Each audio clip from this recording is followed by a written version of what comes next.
Kidney পাথর, কারণ, লক্ষণ, প্রতিকার ও চিকিৎসা। কিডনি পাথর কেন হয়?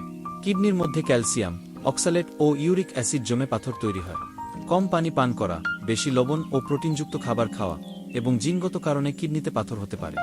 লক্ষণ: কোমর ও তলপেটে তীব্র ব্যথা, প্রস্রাবে জ্বালা ও রক্ত, ঘন ঘন প্রস্রাবের চাপ, বমি বা বমি ভাব।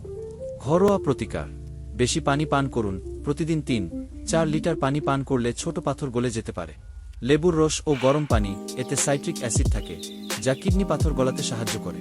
তুলসী পাতার রস, তুলসী পাতার রস মধুর সাথে খেলে কিডনি পরিষ্কার হয়। কুলথি ডাল ও ডুমুর পাতা, এগুলোর পানি পান করলে পাথর নরম হয়ে প্রস্রাবের মাধ্যমে বেরিয়ে আসে। আয়ুর্বেদিক চিকিৎসা: পাষাণভেদ, ফ্যাশনভেদ গুঁড়ো, এটি প্রাকৃতিকভাবে কিডনি পাথর গলাতে সাহায্য করে। গোখরু, গুঁড়ো, এটি কিডনির কার্যকারিতা বাড়িয়ে পাথর দূর করে। বরুণ বীজ, ভ্যারোনা সিডস ও পুনর্নবা রস, কিডনি সুস্থ রাখতে কার্যকরী। কখন ডাক্তারের পরামর্শ নেবেন? প্রচণ্ড ব্যথা হলে, প্রস্রাবে রক্ত বা ইনফেকশন হলে, উচ্চ জ্বর ও বমি হলে। প্রতিরোধের উপায়: প্রতিদিন পর্যাপ্ত পানি পান করুন, লবণ ও প্রোটিনের পরিমাণ কমান, নিয়মিত ব্যায়াম করুন।